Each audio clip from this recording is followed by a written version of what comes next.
Let's go to Donnie Scott now from Idemia, a company that provides facial recognition technology to law enforcement agencies and also help with the hunt for the Boston Marathon bombers. So, Donnie, just trying to understand where we are here. The NYPD is still looking for him. At this point, from what they've told us, he could be anywhere, because if he got in one of those buses and left New York, at this point, he could be anywhere in the United States. Is the picture that you see here, this one and the one where he's smiling, is there any facial recognition technology that you're aware of at this point that could identify a person from these two images? Yeah, Aaron, great opportunity to be here. Very much appreciate it. I mean, they've been calling it all night with you the money shot, right? That is a very good image from a quality perspective to match a face to. If you look at any of the leading biometric providers that build facial recognition technologies, they would say that odds are if that image were in the database, we would match against it. And okay, so now let's talk about what in the database means. So first of all, I'm presuming you're talking about in the database of somebody who has committed a crime before, right? In that database, you can run that one. Is that what you're referring to? Yeah, most Americans may believe that law enforcement has images on everybody in the United States. That's very much not true. Sure, it's a conspiracy theory on X. Exactly right. And so if he happens to not be a resident of New York, who happens to not have been arrested before, odds are he's not going to be in their criminal database or their mugshot repository. And so what's likely happening across all law enforcement is they're looking for this image in their local systems to see if this perpetrator exists in their galleries. Okay, so there's that. Then there's, well, and this is the world we do live in. We all have images of ourselves on our driver's license. If you have a passport, the third of Americans who do, that it exists. There are places that someone's image would exist. How hard is it for them to run against those? I mean, that I would imagine is a legal permissioning process. Is that not fast? That's correct. It's a legal permissioning process. The state of New York does not have access to the DMV database for law enforcement purposes by statute. And so it requires cooperation and information sharing and a reason and willingness by the respective agencies to be allowed to share that by law, and then put the systems and processes in place that allow them to share that information. So, last night when John Miller and I were here speaking, he was saying that some of the recognition technology, in some senses, the human eye, and he's still sitting here, so correct me if I'm wrong, but the human eye can look at an image like that and say, I know that guy, in some ways better than a recognition software, which really is enhanced when a hood goes down or you actually get a full image of a face. Is that a concern that you have at this point? I mean, is it possible that the kind of hits, for lack of a better word, that you would get off those two images that we have are still just way too plentiful to yield a real, this is who it is? Yeah, our job is really to make law enforcement's job easier. If you think about the real basis and use of facial recognition technologies, it's to sift through the millions and millions of images to get it down to a small subset that the expert can use to make the identification. Face is not a fingerprint. It's not DNA. It's not used for affirmative match. It's used to get to a small enough number where that expert can say, yes, I believe we have an investigative lead here. What other evidence may we have that can match this person to the crime? That's really fascinating that you say that. I mean, because yes, I understand intellectually, of course, what you're saying, right? It's not DNA, it's not a fingerprint. But of course, as a human being, face is everything, right? In terms of recognizing a human being. But so it's important you explain that.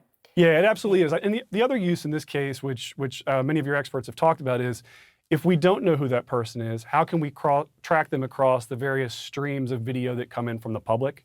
And so we may not know who the perpetrator is, but we can use the same set of technologies to know that perpetrator has been in these 7 video streams doing across this series of time, doing these activities. So whether it's the face, the backpack, the hat, those can also be used with the same technologies to track the perpetrator across multiple streams. Which is a huge point, because obviously so much faster than someone sitting there watching it and blinking and missing it when it happens. You actually find it with the print. What used to take us days and weeks is now in minutes and seconds. So, Kate, let me ask you about then identifying who he is, because, when you potential family members, things like that. So the clear picture of the suspect's face, and we just heard the commissioner of New York Police, you heard her describe that as sort of the one money shot that they have. That's it, when he was flirting with the woman checking him in at the hostel. So that's when that smiling picture was taken. That picture has been out, though, now for more than 30 hours, just to be blunt about the amount of time. Are you surprised, Kate, that he has not yet been identified? Not from the fact that the picture is out there and somebody hasn't called and said, hey, that's my cousin Bruce.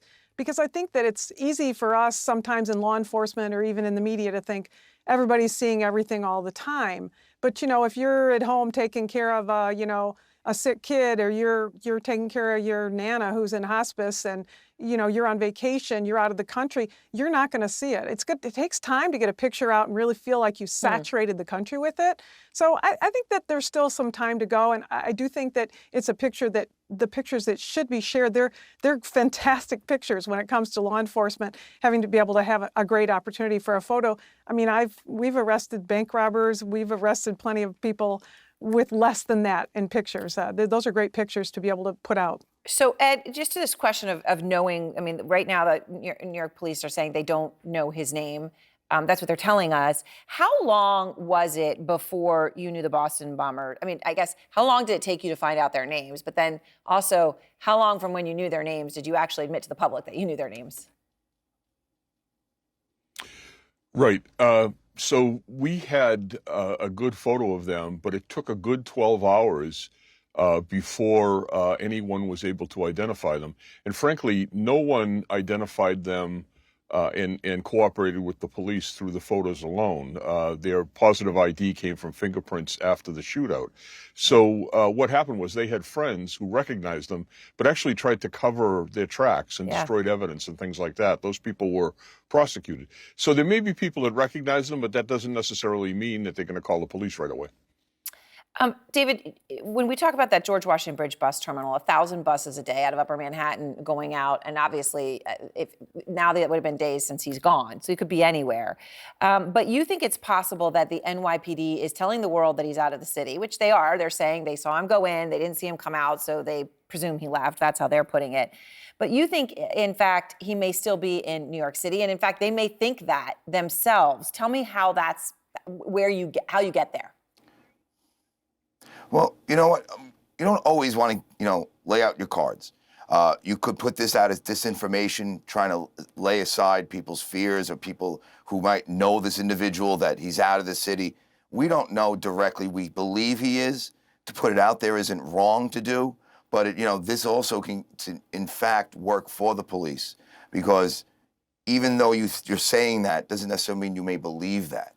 And let me tell you, detectives are scouring that G-Dub. I'm gonna call it the G-Dub, the train station, that station there, the bus station, scouring it for anyone who might have seen him or spoke to him anywhere. And that's the benefit of, we at least know where he's been. We may not know where he's gone, but we know where he's been. And let me tell you, that will be scoured. That we will exploit the evidence there exponentially. And Kate, in the context of he's on the run somehow, and he made plans, he made mistakes, but he has made plans, right? But we know so far one thing that's been consistent is cash everywhere, right? Cash everywhere. So if it's cash everywhere, then there's a certain finite amount of, who knows, right? You run into against the clock here. How long do you think this goes on? And do you think it ends with apprehending the assassin? Yeah, I think it does end with apprehending. I mean, there's a couple of aspects to that, right? I mean, if you get the guy's name and you release the name, then he knows that we're after him. Police lose their advantage of trying to kind of sneak up on him if he goes back to see family or friends. He might commit suicide. So as long as we think that we can find him and we're getting closer and closer to him from a law enforcement standpoint, we want to be able to do that and can do it in as short of order. Obviously, a fugitive investigation can take hours and it can take days and weeks and months. Yeah. But I think that they'll catch up with him. It's a question of having that opportunity to identify him, and that's where we need the public's help. Kate, David, Ed, thanks very much to all of you.